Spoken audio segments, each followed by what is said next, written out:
Welcome to Visual Knowledge. 3 reasons to love Nietzsche. Nietzsche is a German philosopher and he expressed ideas on the Overman, nihilism, Perspectivism, will to power, morality, and much, much more. Now, a simple definition with regards to Perspectivism would state the following. Quote, the theory that knowledge of the subject is inevitably partial and limited by the individual perspective from which it is viewed. End of quote. To Nietzsche, perspective has no meanings behind it, but at the same time has many meanings. Therefore, it is some degree paradoxical. Let's totally simplify this. A salesman makes a commission of £1,000 in one day. Now, Tom, an extroverted capitalist, may see this as some sort of success. That's his perspective. However, Daniel, an introverted, frugal person who rejects capitalism, would likely view the same situation very differently.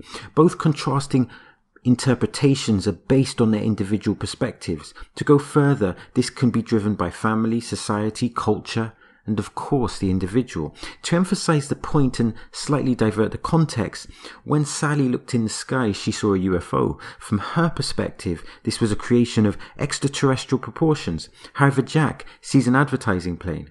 If you're thinking, well, there is a fact with regards to the existence of the UFO, then you're completely missing the point. And the point is, as Nietzsche states, is that interpretation according to him is an essential part of human existence. As Nietzsche stated, there are no facts, just interpretation. The final quote, I think, gives the appropriate context to his perspective on this philosophy. You have your way, I have my way. As for the correct way, and the only way, it does not exist. Now, the concept of the Overman is often referred to as the Superman theory. It is the concept to transform ourselves. It's about rising above conditions. It's about self-mastery. The Overman has power because he can influence and affect the life of others. The Overman is perhaps immensely strong, and he has to be. Why?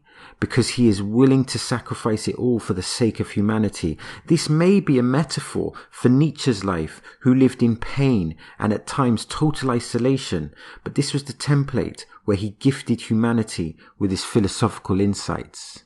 Now, Nietzsche specifically states that when we stare into the darkness, we become the darkness.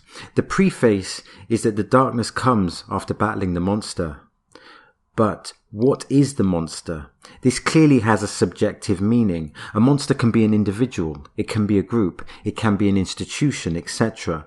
Let's explore in depth and think of the metaphor of the boxer. Now, in boxing, the obvious monster is the opponent, but there can be other potential monsters, such as a bad trainer, a bad manager, a bad promoter, the media, etc.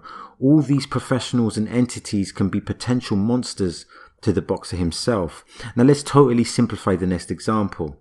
In the 1960s, the monster / darkness for the African Americans was the racist institutions and the people / society that supported it.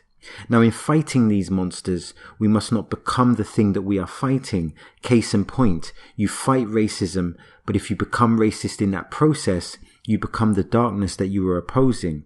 So in searching for an answer, we can say that if looking at the darkness for too long, we become the darkness, we sometimes need to take a step back and look away.